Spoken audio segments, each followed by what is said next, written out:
I'm Morton Kondracki, and this is the concluding panel of the Jack Kemp Oral History Program at Ralph Wilson Stadium, the home of the Buffalo Bills, co-sponsored by the Jack Kemp Foundation. This panel consists of 4 former members of Congress who knew and worked with Jack Kemp, and a reporter who covered them all. I'll have you introduce yourselves, please, starting with Jack Quinn. Thank you, Board. My name is Jack Quinn. Served in the U.S. Congress from 1992 to 2004. Returned after a short stint in Washington, D.C. with some public relations business. Returned back here to Buffalo and Western New York, and currently the president of Erie Community College for the last 3 years, a 20,000 student college here in the city of Buffalo, the suburbs of Orchard Park and Williamsville. Thank you, Mark. Bob McCarthy. Thanks, Mort. I'm Bob McCarthy. I'm the political reporter for the Buffalo News and have been since 1992, which was a little bit after Jack Kemp's time here in Buffalo. But Jack Kemp never really left Buffalo as far as I was concerned. He was around here a lot and always a major figure for us to be covering. And certainly I was part of the team that covered him in that very important San Diego convention of 1996 too. So there's a lot of great memories that I have of Jack Kemp, and along with everybody else in Buffalo, I might add. So. Tom Reynolds. I served in Congress from 1999 to 2009. I'm now a senior policy advisor for Nixon Peabody, both in Buffalo and Washington.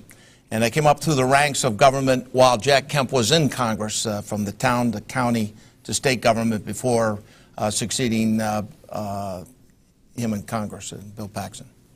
Bill? Well, thank you. My name is Bill Paxon. I look back preparing for this and thinking, what a great opportunity in life, what a great honor. I was in high school the first year that Jack ran for Congress. I worked in his first campaign. I was there the day his headquarters burned in Williamsville. And then 18 years later, I had the chance to succeed him after he left the Congress, didn't run for re-election in 1988. I served then for 10 years in the House of Representatives, and it was then, and I'm sure Tom and others who served in that seat would agree, it's still Jack Kemp's seat. Mm-hmm. And I today work at a Washington law firm, Aiken Gump, Strauss, Hauer, and Feld. John? I'm John LaFalce. I first ran for public office for the New York State Senate in 1970, and my district overlapped with the district that Jack was running for the first time, Amherst, Clarence, and Newstead. And I got to know Jack fairly well during the course of that campaign because we were at so many forums together. I then served with Jack for 14 years in Congress. I was elected to Congress in 1974 and didn't retire until the end of 2002. So we spent 14 years together in the House of Representatives. Okay, so I'm going to ask in reverse order for you all to briefly describe your first contacts with Jack Kemp, your first experience meeting him and getting to know him. Bill Paxon. Wow.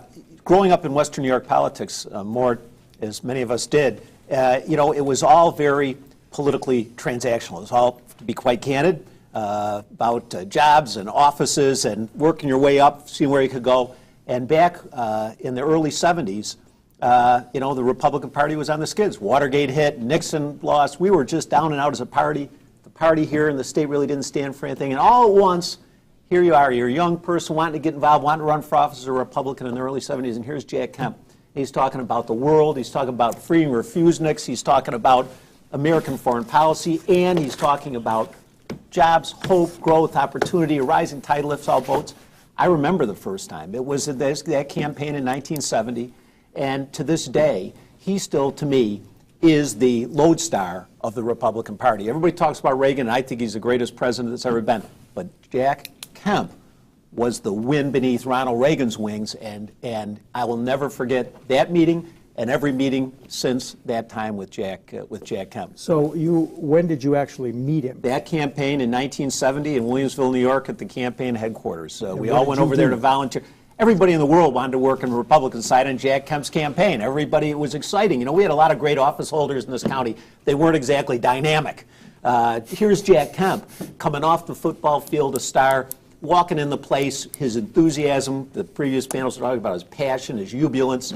He was a happy warrior, and he made you feel good every day. It was always about looking forward, never back. It wasn't about jobs or patronage. It was about the future of the Western civilization, at the very least.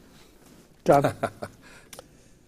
Well, I remember in 1970, Jack and I were running for the first time, and we both were elected. And I was a little concerned. I thought, well, he's a Republican and I'm a Democrat. And I remember the very first few times that we were appearing together at different forums as elected officials.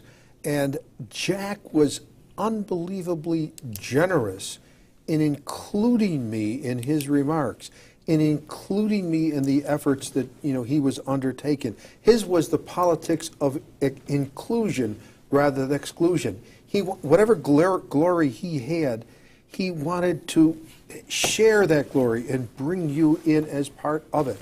And that was a huge, wonderful lesson to learn. Bob? I think I met Jack Kemp in a different kind of circumstance from this distinguished group who has always been involved in politics. I started to meet him as a reporter, and it was before I worked in Buffalo. My first job was with the Olean Times-Herald in the southern tier, and he was speaking, I believe, at a Cattaraugus County Republican dinner at St. Bonaventure University that night, and I remember, I think, becoming acquainted with his enthusiasm, with his speaking ability, with his ability to convey these very serious ideas that he had in a way that he could connect with people. And of course, this was like, red meat for this Republican group that he was with there that night. But they were thrilled with him, and I remember he sat down with me and expounded on those ideas. And I thought, this is a guy who's going somewhere, and you could tell. Now, how accessible was he to you as a reporter over time, and was he a good source for you? Could you call him on the phone? He was not somebody that I had a long relationship with, but he was somebody who, every time he ever came into Buffalo, he would sit down and have a few minutes with me to talk about some of the ideas and the themes that he always did. I don't think there was ever an interview where I talked with Jack where he didn't talk and really hammer home his idea about including more minorities in the Republican Party. It was just one of his bedrock principles, I think. And I could probably look at every story I ever wrote, and he would touch on that. So he was always very good to me, and always had a very good relationship with the Buffalo News, especially some of the guys who were before me, like George Borelli and Doug Turner in our Washington bureau. Tom? Mort, I was just thinking about it. I was in high school when Jack Kemp was playing football, and I went, because he came down to my hometown to speak off-season about some of the ideas or the issues of the day.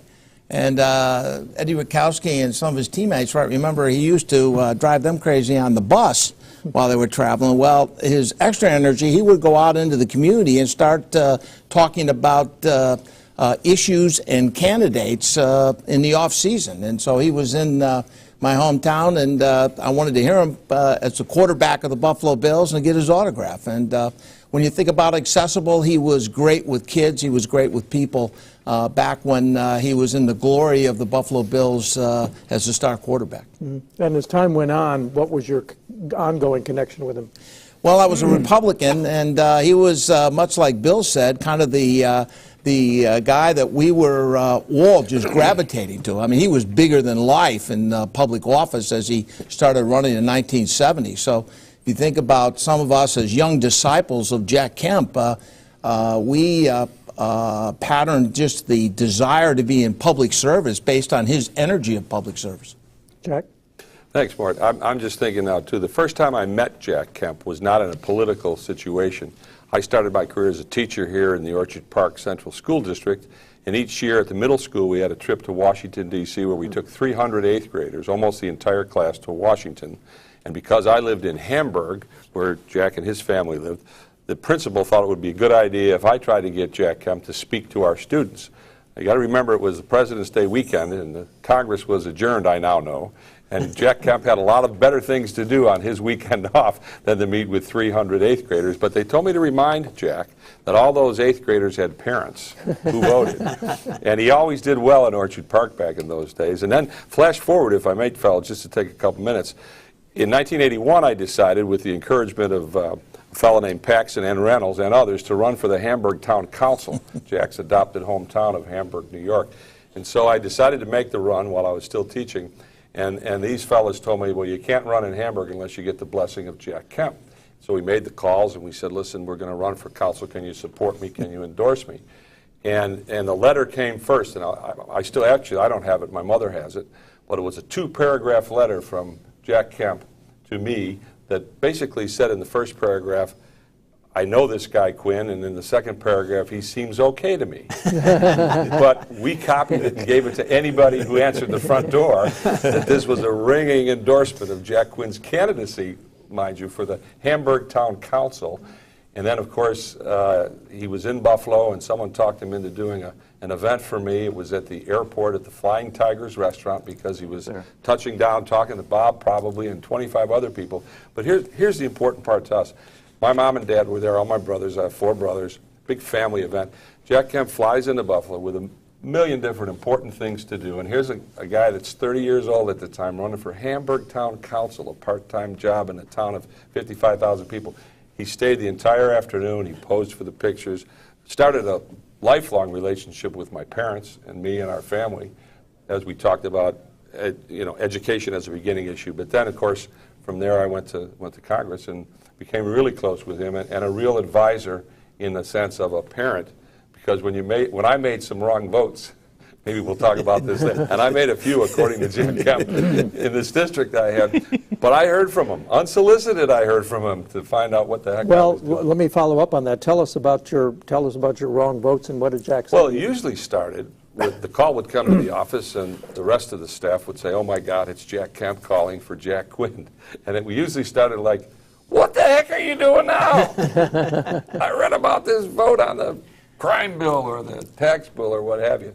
But he understood the folks I represented here in Buffalo, and a lot of folks thought that I had the Jack Kemp district, Bill and Tom, because it was always Jack Kemp, R. Hamburg, because that's where he lived. And then when I ran in 1992, they changed the district, and I had Hamburg, but nothing else. I don't think Jack had much of the city. Of course, I had most of the city. And it was Jack Quinn, R. Hamburg, and everybody just thought I had his district. And so he thought for a while I had to keep his voting record intact when I filled in from Hamburg and West Seneca and Orchard Park and on and on and on. But never a call. I kid that it started out, "What the heck are you doing?" By the time the end of the conversation was, "I'm a teacher," it was a mini class. It was a mini lesson to say, I know what you had to do, I know why you did it, but let's not lose sight of where we're trying to get with the country, with the district, with the people that you represent. So I was lucky enough to know him early in 2 different situations in my career, and both really, really positive. Mm-hmm. Mort, just following up on that, I think of how many times Jack said that after he retired from Congress, it took 2 people to replace him, Paxon and Quinn. And so he enjoyed the fact that he needed 2 to follow his shoes. He did. Yeah. Well, Jack and Tom and Bill were all either state officials or local officials while he was a member of Congress. So what did he do for the area while he was a congressman? Bill Paxon, start.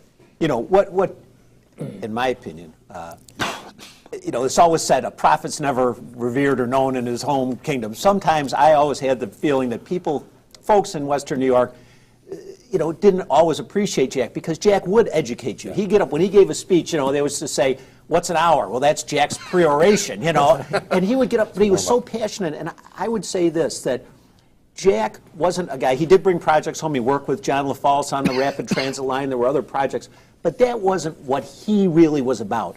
He was about raising the level of discourse. It was about raising the economy of the whole country that would then benefit Western New York. He was talking about the future of the country and relating it to this community. That was in my opinion, his great legacy to Western New York. And, there were a lot of us who followed. I mean, I was a full-blown 100% Kempophile. My votes in Congress were I always looked at it and said, I came at it from the perspective of where was Jack Kemp on this issue. I did that as a county legislator, as a state legislator.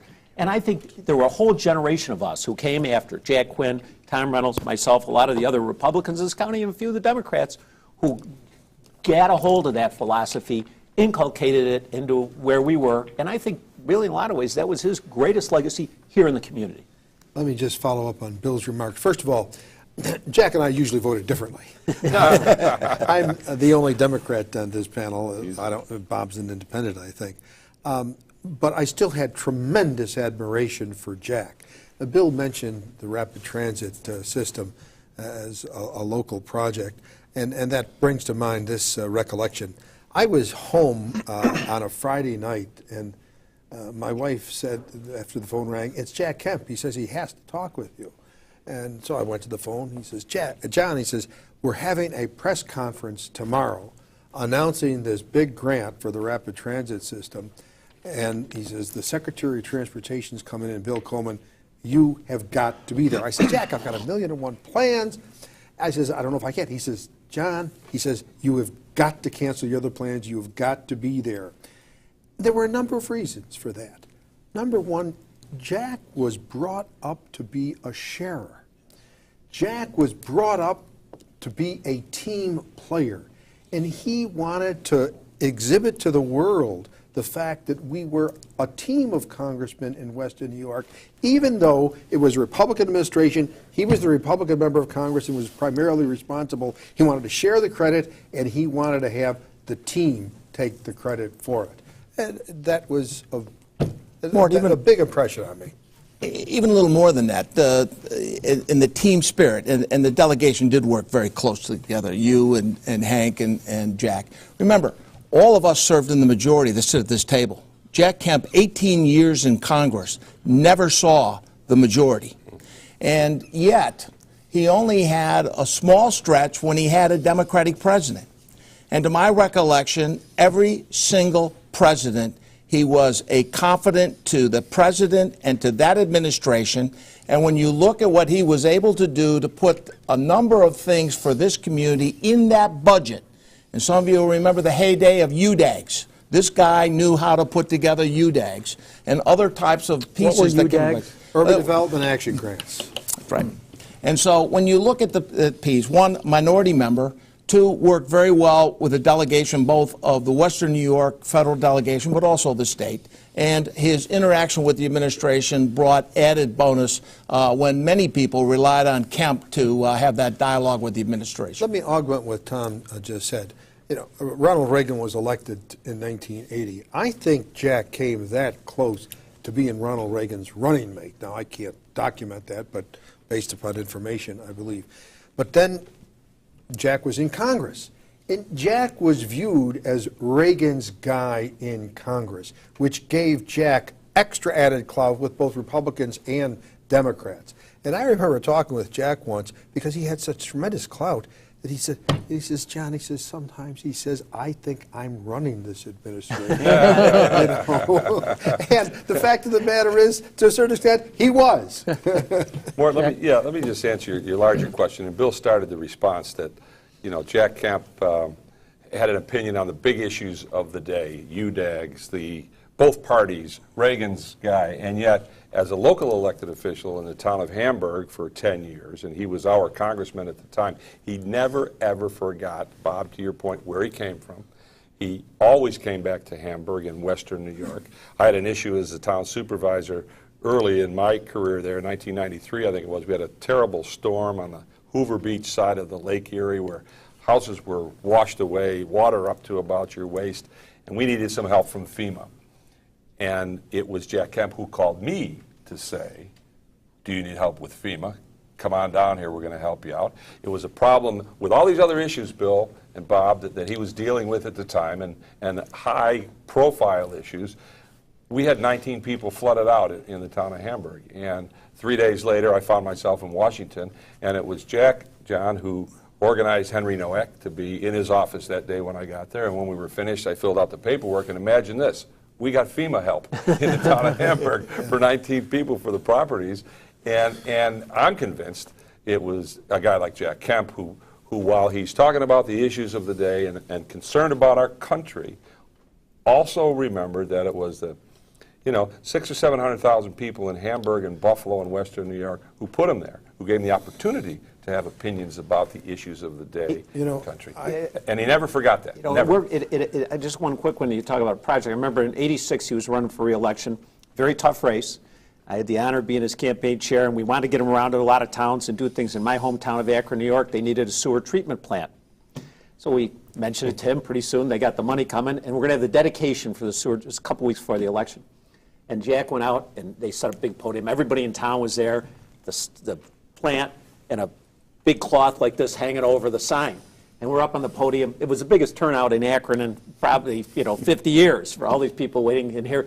And he's standing there, and the mayor is talking about a big run-up about Jack Kemp got us this. We're so honored Jack Kemp got us this money. This plant would never be built without Jack Kemp.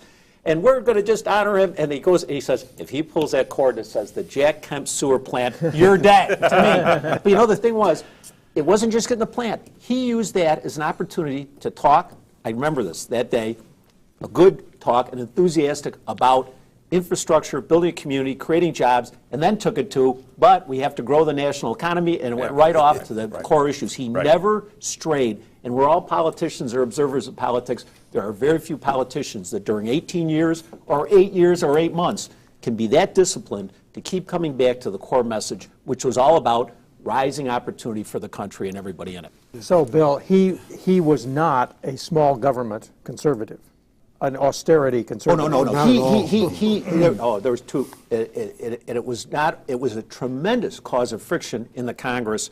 If you think about it, when Jack Kemp got there, the typical Republican was, respectfully to John, just kind of Democrat light.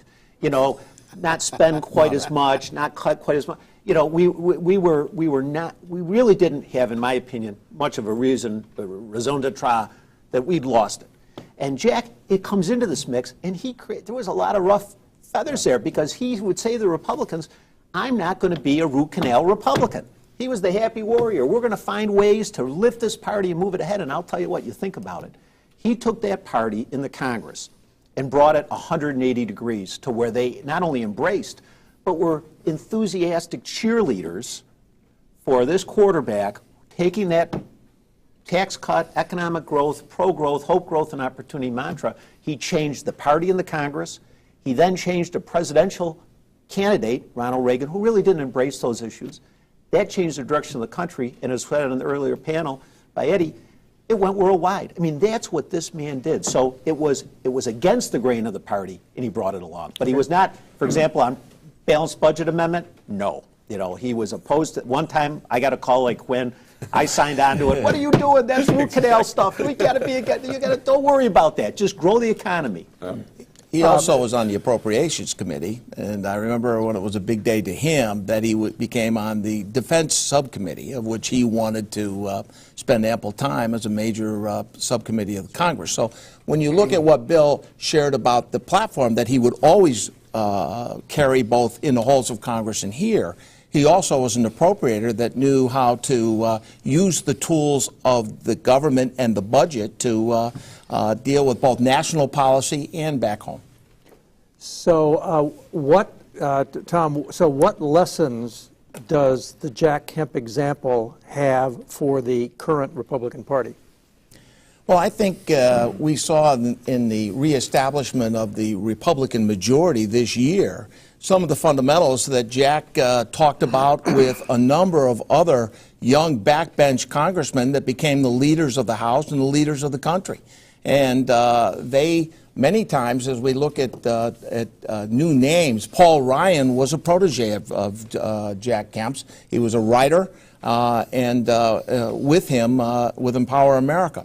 And so there are a number of people that not only served with Jack, but now have looked at some of what he was about and what he brought to the Republican Party that launched a new majority in '94 and brought back another majority now.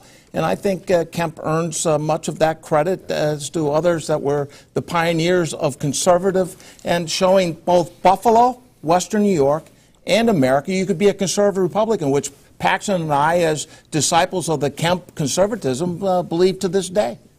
Jack, what do you think his attitude toward the Tea Party would be? Jack's approach to everybody in the Republican Party was a Big Tent. I heard him say it hundreds of times, so that even me, even Jack Quinn, the Republican, who represented 3/4 of the city of Buffalo in a, 3-to-1 Democrat seat at some point, even I had a place in his Republican Party. And when we'd stray once in a while, and He got us back to where we needed to be, either in a friendly way or a strong arm part of the way. But I think today there'd be a place for this Tea Party in Jack Kemp's umbrella and tent for the Republican Party for sure. And he'd find out what they were doing best, and he'd find out what was necessary for the rest of the country, and he'd make darn sure that the rest of the conference, and even to his Democrat friends, hear about why that fit today. I think he'd absolutely have a place for these guys. Well, let me have just a little bit of a different perspective, if I might, Mort. Thank you. I think Jack would be quite upset at the politics that exists today, which is so partisan, which is so uncivil, which is so confrontational. You know, that was not Jack's way. Jack was embodied everything that was positive about politics, not negative. And he would hate the negativism that has existed in politics these past many years. I remember it was, 1988 when he ran for vice president. And they ran for president in 88 and 96. 96 for vice president. And he had to debate Al Gore. And Tom Downey, a former member of Congress, was preparing Al. He was going to play Jack Kemp in the pre-debate rehearsals. And so Tom called me up and said, hey, you served with Jack in Congress for 14 years. Can I come over and talk with you? I said, sure. And he said, when he sat in my office, he says, okay, what can we expect from Jack that'll be negative? How will he attack Al? And I said, he will not attack Al. He will not go negative. He said, how can you say that? I said, Jack Kemp is constitutionally incapable of going negative. Correct. And during the campaign, one of the moderators, maybe it was you, Mort, I don't know, threw a ball right down the middle of the plate for Jack to hit out and go negative against Al. And he refused to do it. And Al Gore said, I want to thank Representative Kemp for not taking advantage of that and going negative. That was Jack Kemp. Bob McCarthy, let me ask this. Over time, as Jack Kemp became a national politician, was there a feeling around here in Buffalo that he was sort of distancing himself from his district? And I just wonder if that wasn't evident in the '86 result, where his vote margin went from 75% in '84 to 57%.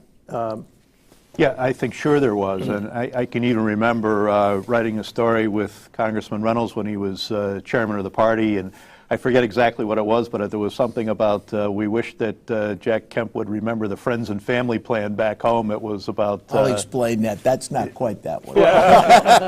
but we did, there was a little bit, it wasn't quite, but it was... Well, let's tell the story. Well, Tom, you can tell it better, I think. I'll just do it and then come back. Yeah. Jack, when he, very impulsive, I think we would all say. And so when he saw someone that was going to pursue a candidacy, he wouldn't bother figuring out, well, who's all in this race? And so for Attorney General in 1994, he supported Joe Holland, who is from Harlem and a wonderful guy, and one that he knew. What Jack didn't know, because he didn't check, was that one of his strong town leaders, we had a candidate who was his son, who was from Buffalo, New York, called Dennis Vacco for state attorney general. And I'm not always so good with one-liners, but I said to, I think, Bob McCarthy, Jack Kemp ought to get a friends and family card and call home once in a while. And that was about after 3 days after he did this endorsement. And so it was a message that not only did Bob McCarthy pick up and write, and he can pick up from there, but also Phil Gramm was in town that shortly thereafter and saw that this comment was there, and that was before many cell phones. And I remember that he was using a payphone to say, hey, his county leader up here has made this statement about friends and family being back in Buffalo once in a while. So, but that was more on Jack Kemp having the passion of impulse, saying that I'm with you, you're going to run, let's go. and then Well, figure out once in a while. it was also that he was supporting an African American, right? That was was true a as well. core principle with him, and he saw in this instance a very top-notch candidate in Joe Holland, and he was definitely committed to that I candidacy. think a lot of that had to do with Jack's football playing, where he would, rub elbows with so many black players that they became his brothers, the band of brothers. And I know when his district had almost no blacks within it. It was only his first term that he represented about 6,000 from Buffalo, and then after that, none from Buffalo, all the suburbs. But he never lost that affection for minorities. And when he became Secretary of HUD, he had a special mission in life, and that was to improve the plight of those in poverty, primarily blacks, improve the plight of urban America, primarily blacks, etc. He was surely dedicated to that. You were his '86 campaign manager? 86. Okay, so why did his vote total go from 75 to 57? Probably because I was his manager. Chairman, not the manager. The chairman. Hey, look, Jack Kemp was running for president of the United States. He was a major figure in our party, and the Democrats nationally wanted to bring him down. If they could defeat him, they wanted to defeat him. They ran a very good candidate in Jimmy Kane, who was a city councilman. He didn't live in the district, he lived in the city. But he was tenacious, dogged campaigner. He was a local guy. He's one of, what, 16 kids? Yes. I mean, a huge family, all in politics and government. And so it was a real campaign. He's out running for president, running around the country campaigning, which he should. And this guy's out campaigning every day. And the unions and the Dems are putting a ton of money into the race. Jack ended up spending a couple $1 million back then in that race. He won comfortably, but it was designed to kind of, knock him back a little bit, through a brushback pitch, to use the wrong sports analogy with him. And that was all this it was about. But in addition to the president, he was also the conference chair. And so he was across the country with the responsibilities of those House races all over America, something that both Bill Paxon and I know is a responsibility that does take you out of your district. So he had a formal campaign, and he had the responsibilities of a conference chairmanship and looking at running for president. But even then, and he had to be all around the country, he did come back and campaign. He'd be back and was working. I want to tell one quick story about that election. It says a lot about Jack Kemp. We were flying in a helicopter. Remember, he'd come in and he'd go across the district in a helicopter, which was a little source of controversy. But we were flying over my district. We had a coincidental, I was in the state legislature. We were flying over Attica, New York. He looked down, he said, "What's that?" I said, "Well, that's Attica Prison." He goes, "I want to go there." I said, "No, he goes, "Yeah, you do." And I was close to the Correction Officers Union, so I said, "Good, we'll meet. All you do is we'll do it next time." Next time he came back, Eddie and Marie arranged it. Murray, I guess, was running the office. I can't remember. But we go in, and I said, "Now look, Jack, the goal here is relation with the correction officers. We don't worry about the prisoners. and we're going to take a quick tour of the prison, go across the street, there's a little bar, they're going to pack in there, you're going to talk to them about stuff. Hopefully not the gold standard, but maybe a little about the bills." All right, so we go in Attica Prison that I've been in 100 times, and we're going down, and number one, it shows sometimes Jack didn't listen to you, but we're walking down what was one of the toughest roads, and I think Marie was with us walking down there, and it was lifers, and basically, you're just walking by, and they're pointing out the administration and stuff, and Jack, some prisoner called out his name, and Jack turned right around. We're going, "Oh, no." And he went over and he talks to the guy through the bars for a while. And pretty soon he's pulling that paper out and he's writing some things down. Go down, the next one, and the next one, and the next one. And we're going, "Oh, this isn't good. This is not what we wanted to accomplish here today. They can't vote. We want to talk to the COs." But, afterwards, and we went over and we did our thing, and he did end up talking about the gold standard of the correction officers, but it was his typical Jack. He made it work. The fact is, he cared about these men. They were lifers. They had tough times. A lot of it was maybe candid, probably BS that he was being told, but there was some element of concern. He had concern, when I say BS, from some of the prisoners who had a chance to elaborate. But Jack saw it as men who were down and out, regardless of why they were there. They deserved his attention, and he gave it to them. And in a few cases, I think there was some follow-up to try to get some messages to the family or whatever. His compassion didn't stop in a neighborhood. It didn't stop at a sewer treatment plant opening. It didn't even stop in really one of the worst places you can imagine, with folks in terrible, terrible straits. So you can't help but come away and admire someone who has that kind of unbelievable passion. it always made you just feel so humble to be around him. You know, Jack had a couple of other wonderful attributes too, but as a football player, he was in great physical condition, and he had enormous energy. And when I think of Jack, I just think of a man in motion. From the time he woke up to the time he went to bed, he was moving physically and intellectually. And this movement was not a lethargic movement. It was an enthusiastic type of movement, intellectually and physically. You could just sense it and see it in, and if you've got energy and enthusiasm, that can carry you awfully far. If you don't have it, you're not going to go very far. So, Jack, did you support him? Did all of you support him, but starting with Jack, Yes. in '88 for president? Yes. No. Yes. What role did you take in the '88 campaign? Bill was talking about this before when he was running the campaign and he had these duties outside the district. A lot of us became surrogates for him back in the district. And the guy who was in the town of Hamburg, where he still carried next to his name Hamburg, we had an assignment, and that was to make sure that the home fires are taken care of. And I usually heard from Jack personally, the office often, but he checked in with me every other week. What's going on? What are the issues? How am I doing? How am I doing back there? What's this guy Keene doing running around town with my address on South Lake Street in the village of Hamburg at the time? And so not only did we support him, but a lot of us, I'm one, and I know many, many others, felt a little responsibility to help him do the bigger picture of running for a major national office and yet pay attention to what's going on back home. And when he couldn't possibly physically be there, you can't run a national campaign and pay attention to the conference and be back. I mean, for some folks, it's hard enough just to get back here on regular weekends. A lot of us were surrogates, and with pride and enjoyment to watch out the home fires for him, to make sure folks knew he was concerned with what was going on. And so, oh yeah, supportive for sure. And while I wasn't on the National Campaign Committee and didn't travel with him around the state or around the country, he knew well enough that he had to check in with everybody who was back at home. And I can tell you, some of our local elected officials, to John LaFalce's point, and John and I served together a lot of years, make that flight back and forth almost every week to Washington and back. The surrogates for Jack weren't just Republican office holders back here in this district. Now, for sure, many of them were, but not only Republicans. I think that when he reached across the aisle in Washington and he reached across the aisle here, whether it be the sports analogies or otherwise, he had a lot of folks, let me just say, who were surrogates for Jack Kemp. Not only ran for office, but when he was doing all the great things that he's done. And they were surrogates by choice. Tom, what did you do in '88?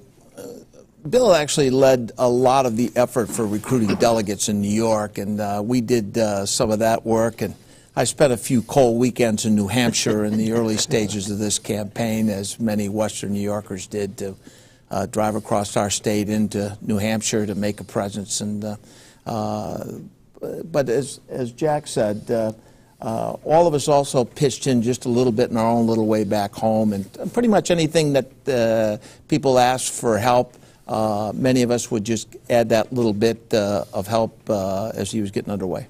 Well, you were running for his seat, right? In '88. '88. So did you have any role in the national campaign? Not so much in '88 because I was running,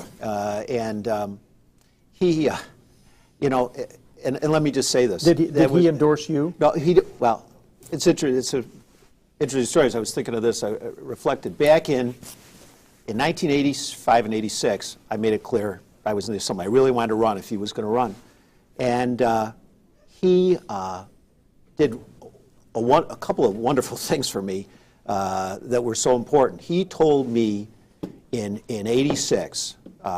First of all, he made me the chairman of the campaign so I could go out and campaign. And the other thing he did was, which I don't know if I've ever said this before, but I was asking Eddie Rakowski. It was in '87, I think, in November, at the Executive Hotel here. There was a big dinner in his honor. I think it was in November. He said, and after the dinner, he and Joanne took me out in the lobby and sat down, had a glass of wine, and he told me, he said, "Look, everybody's going to say I'm going to run for president, and at some point I'm going to lose. If I don't do well, I'm going to come back and run for the House."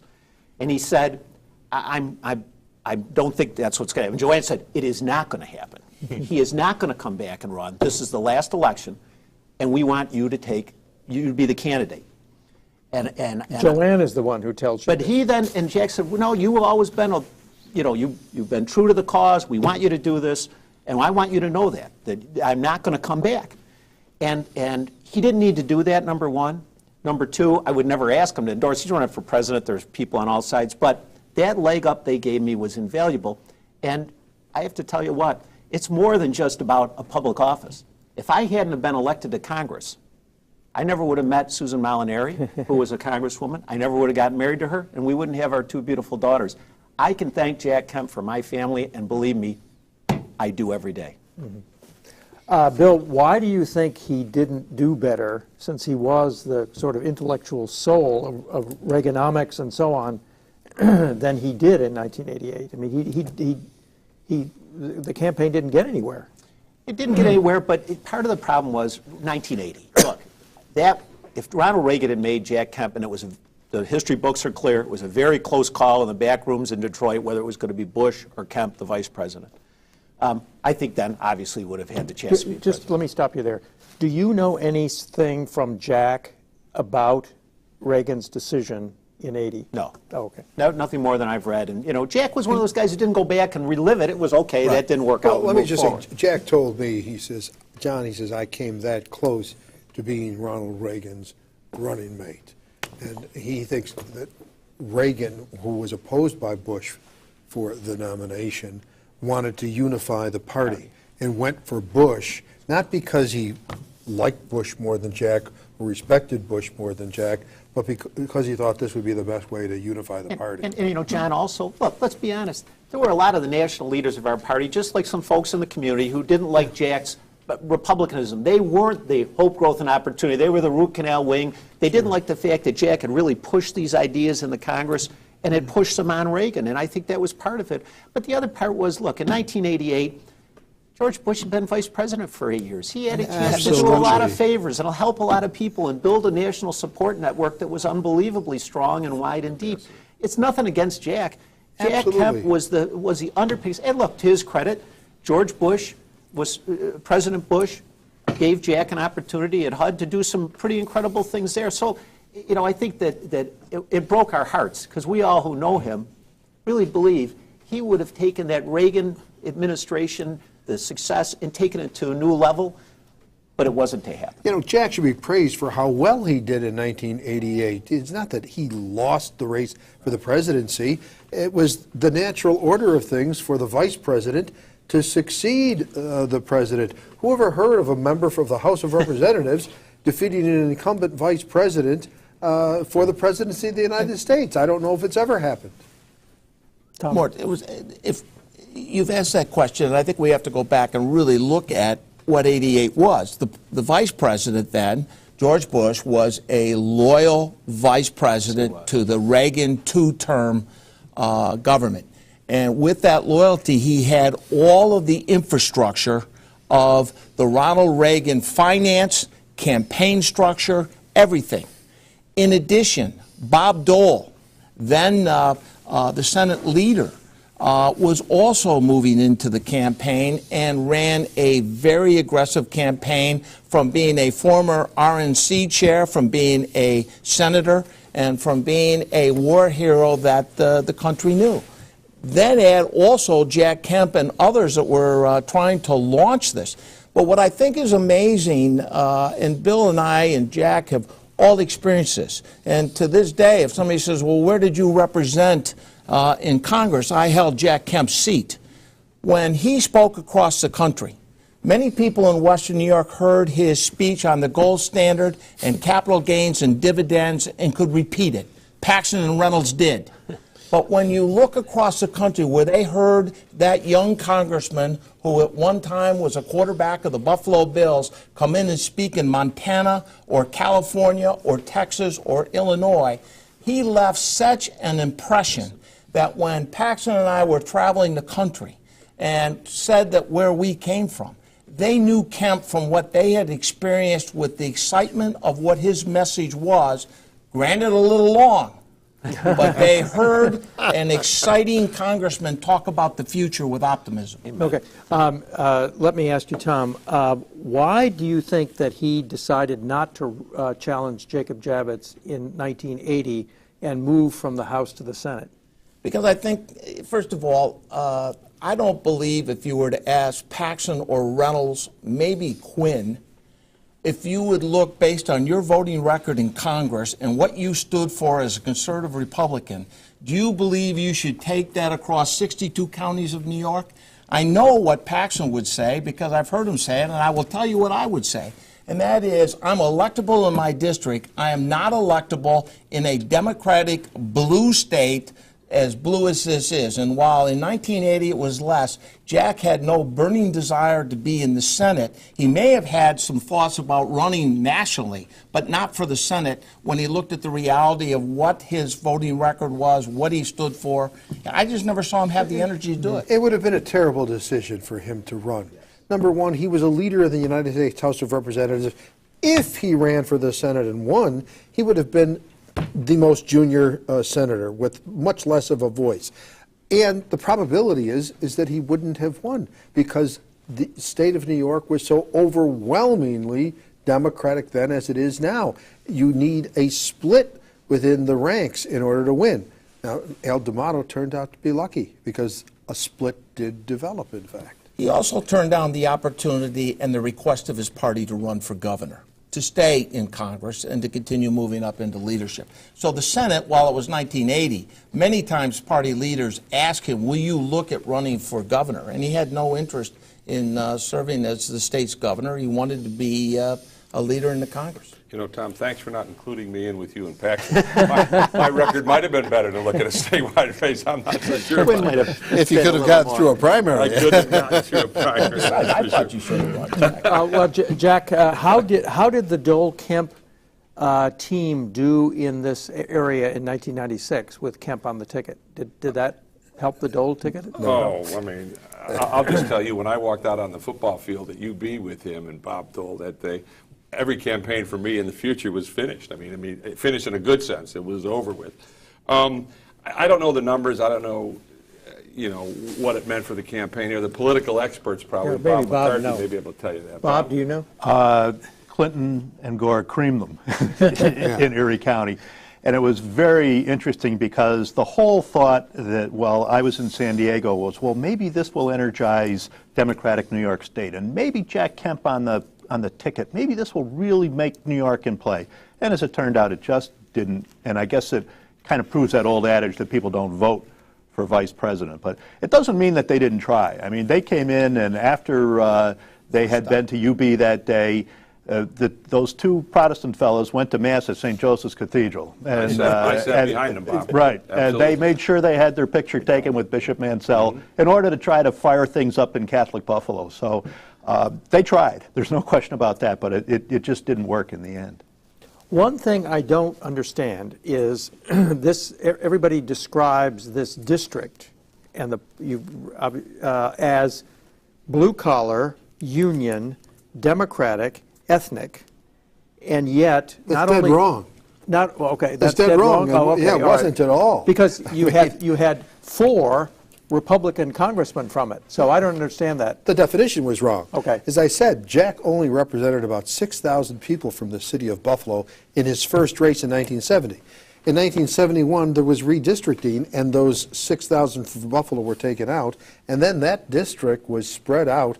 Erie County was but a portion of it, and then it went out into Genesee County and Wyoming County and Livingston and Monroe County, the most Republican territory going. So it was not the district that you just defined. Mm-hmm. He liked the fact that he was a urban blue-collar congressman as he was first elected, and as the district somewhat continued to change, it reflected when you keep losing districts in New York, and it's just as you look back in 1950, there were 45 House seats. In 2012, there's going to be 27. So each time I had a little piece of John LaFalce's seat. The most Republican portion. It just kept moving. Barbara Conable's seat. So what's happened? Our seats kept we should going. say, in defense of and you're right, John, and Jack always loved to be our Buffalo, sounded, the city. But the fact is, West Seneca, Hamburg, Cheektowaga, the parts of the district were blue-collar, ethnic, Polish, Irish, at first, and they kept, after redistricting, it kept changing, it kept moving out, and people moved out from the city in those suburbs. It's also a reason why Jack had a tougher race in '88 or '86, for 1,000 reasons, why I had a very tough race in '88, and then in '90, and then in redistricting, we got, Jack Quinn picked up those tough areas, and I got more Republicans. So that was a part of it. But it still had a blue-collar piece in those first years. But you know what's more important? Regardless of what was in the district, it was what was in Jack Kemp's head. Yes. He considered himself a voice for working folk, and he believed that a Republican message could reach those people, and it's why he was successful. Not just electorally successful, why he was successful in Congress. I went there right after he left. John observed this, I'm sure, on the Republican side. When he walked into that Republican conference, he looked out at a sea of faces of people who represented very rural parts of America, some suburban areas, but very few who had an urban identity. Jack said to those folks, I understand it. You can be successful in that environment, and here's the message that's going to make you successful. So I think it was more than anything, it's where he came from mentally. Bill, just one last point on that. Good point. I think that's where he came from, but the demographics, the geography of it, more to your question and John's first response, that while Jack Kemp represented outside the city, and indeed lived in Hamburg for those beginning years, he played for the Buffalo Bills. Yes. And so the connection to Jack Kemp all around the country and in the conference was that he's the guy from Buffalo. And it was fine with him. It was fine to be with the Bills and to be connected with Buffalo, New York. And while the votes, when the political experts here, other than me at the two tables, figured this out, he had the suburbs to elect, but he played for the Buffalo Bills, not the Amherst Bills or the Orchard Park Bills, but the Buffalo Bills. So just as a matter of fact, you carried the district in '88. Narrowly. Did Bush carry it, or did I doubt the Democrats? I don't know. I don't remember either. I would imagine he did, but Narrowly. Okay. So Jack becomes HUD secretary. Now, what continuing relationship did he have with Buffalo and Western New York as HUD secretary? Did he pay any kind of special attention to John? Well, I was on the House Bank and Financial Services Committee, which had responsibility for all HUD programs. So Jack and I had a close working relationship while he was Secretary of HUD. And I think he always had a special place in his heart for Buffalo. And he did bring most of his congressional district staff into the Buffalo HUD office and used them in order to help the city of Buffalo and the surrounding areas that he represented to the maximum extent possible as Secretary of HUD. Mort, I took Bill's seat in the State House then and took a lot of the housing issues that Kemp had done both federally and Congress, but also was advocating as HUD Secretary.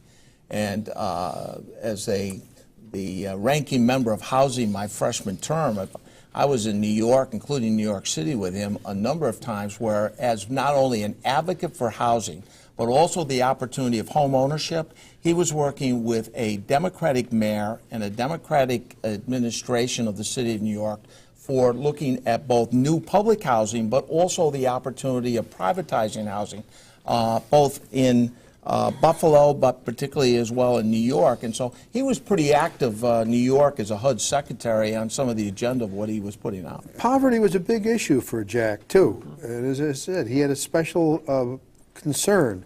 The Catholic Church speaks of having a preferential option for the poor. I think that Jack had a preferential option for the poor in his thinking. Some people will criticize Obama for not even using the word poverty in his most recent State of the Union address. You didn't hear Jack, as Secretary of HUD, give a speech without mentioning the poor, poverty, urban America. Okay, I think we're nearing the end here, but let me just ask some summing up questions. So, starting with you, Jack Quinn, what do you think his lasting influence ought to be on first the Republican Party and then the country? That's an easy question for me, and I go back to my first response as a local Hamburg supervisor here when I first started my public service, that as big as the ideas were that Jack Kemp had an opinion on, and he shared those opinions, he never forgot the people that put him there.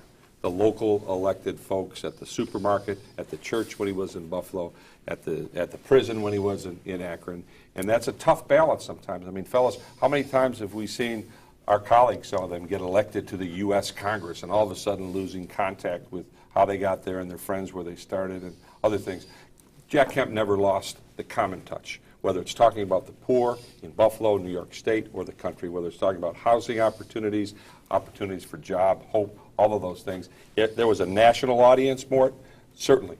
Why not share those when you've got those kind of ideas? But he also always was able to talk to somebody at the street corner at a Bills game, somebody at the local top supermarket or Wegmans that used to drag him down and take his time. And for Jimmy and Joanne and the family, I don't know how many hours and hours he spent away. But for me, somebody who's come up the same way, and now I'm back in Buffalo, here's a guy who went national.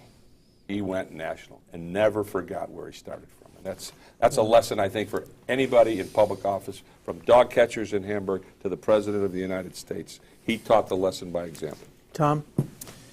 I think of Jack Kemp as a man of ideas.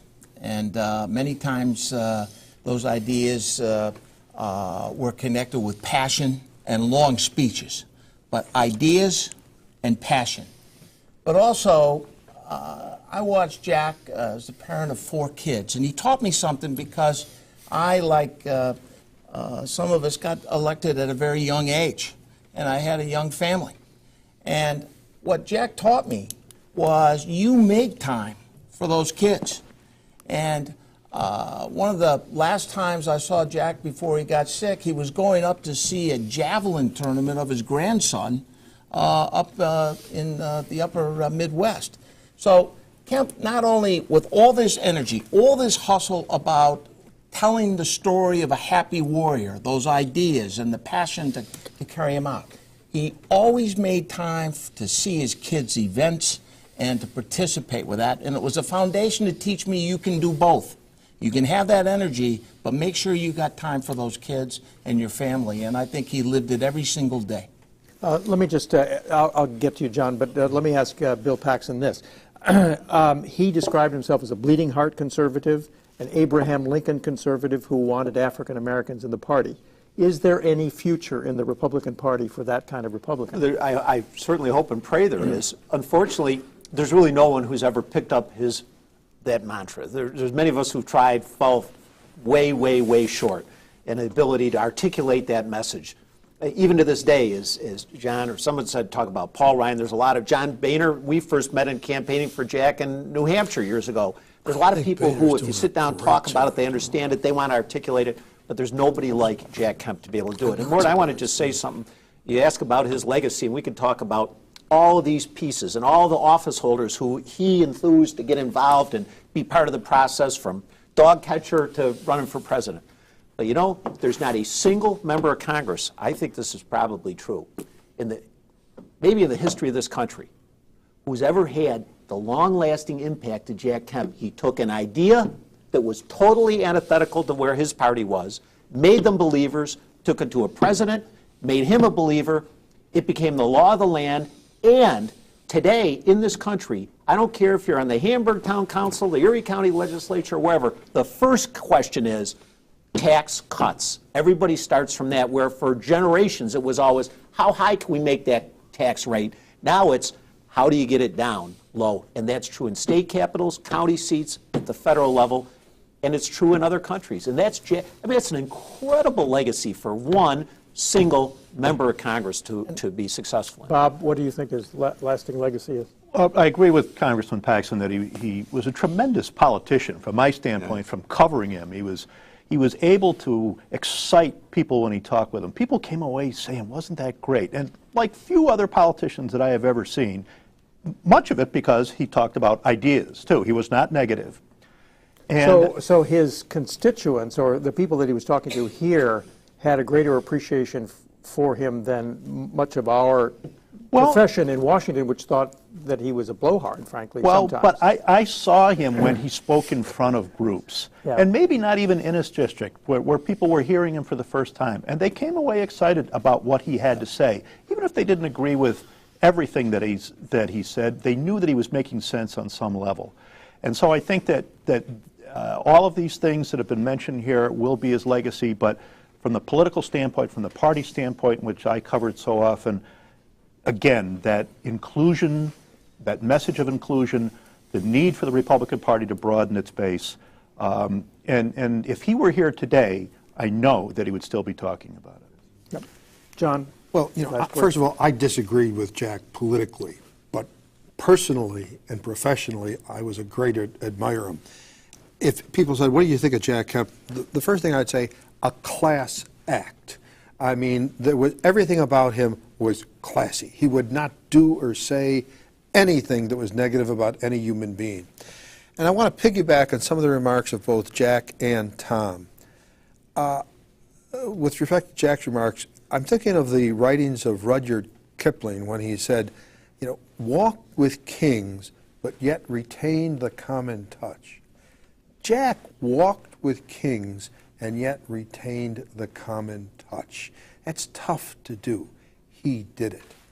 Tom talked about the advice that Jack gave him with respect to his children. And he did the same thing with me, and I remember him coming up to me and saying, John, you've just had a boy. He said, you know what I used to always tell my kids? That's what you should tell your kids. What's that, Jack? He says, tell them, be a leader, not a follower. And by that he meant more than just be, he meant do the right thing. Don't go along with others when they're going to do the wrong thing. Be a leader. And I think of Jack as a leader of men, a leader of ideas, a class act. Okay.